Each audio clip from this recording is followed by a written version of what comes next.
As Mamadou describes it, the two pickup trucks were full of police and soldiers, armed to the teeth. And as the police began to fire on the crowd, protesters ran, and a soldier delivered a violent punch to Mamadou's wife, who was 6 months pregnant. According to him, it was only good luck that helped him escape. But as days passed, the police continued to search for him, and he knew he had to make a choice. If he stayed in Guinea as a known political dissident, he would undoubtedly face torture and the possibility of death. But fleeing meant leaving behind his young daughter and wife. It was a choice that nobody should have to make. For many like Mamadou, the only way to stay alive is to flee. So many do. And they journey to our border and do something that might save their life: ask for asylum. Now, the US asylum system is complex, so here's what you need to know. There's a difference between a refugee and an asylee. Refugees come to the US in an orderly process, pre-approved with documents and government funding. On the other hand, asylees, like Mamadou, are on the run at a significant personal financial cost, a great physical risk, and without any guarantees. Asylees cross multiple borders in their struggle to reach the US. Those that do make it are then handcuffed and locked in detention centers for months, sometimes even years, while they wait for their case to be heard. For the lucky few that do win their case, the road ahead is far from easy. When Mamadou was granted asylum, he walked out the back door of the detention center with nothing. No money, no phone, no shelter, and no next step. That's where we come in.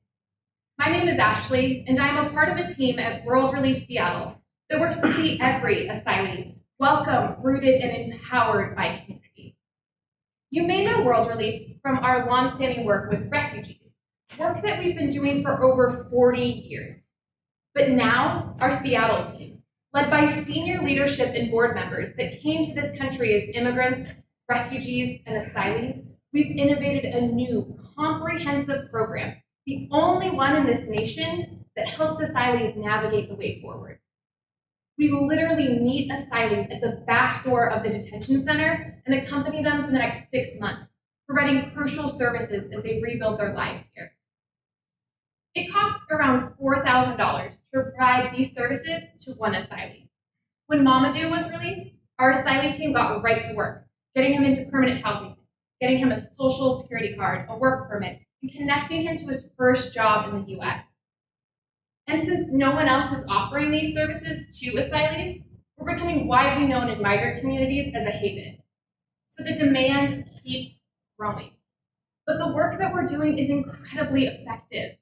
This last year, after just 6 months of working with World Relief, 93% of the asylees we served were self-sufficient, working, earning, thriving, saving, and giving back. As an organization, we have worked hard to raise money for asylees since starting this program, because the government doesn't provide initial resettlement funds to asylees. We've already raised over half the funds we need to serve the 125 asylees we're expecting in 2020. But here's where you come in. We need an additional $208,000 in order to meet the growing need. With this money, we'd be able to provide case management, rental support, and help asylees get connected to their first job in the US. Imagine that you're in a new country. You have just been detained for 11 months, and now you're free. But you're homeless, you have no money, you don't speak the same language, and you have no idea how to navigate the system. That's how Mamadou came to this country. That was 4 years ago. Today, he's been promoted to the engineering department at his job. He owns his own car, he's paying his share in taxes, preparing for his citizenship exam, and helping other asylees get connected to World Relief. But most importantly, he's rebuilding home.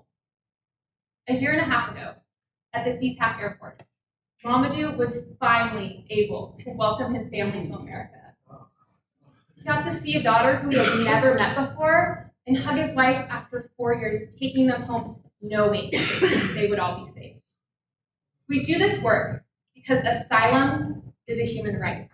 Help us make finding welcome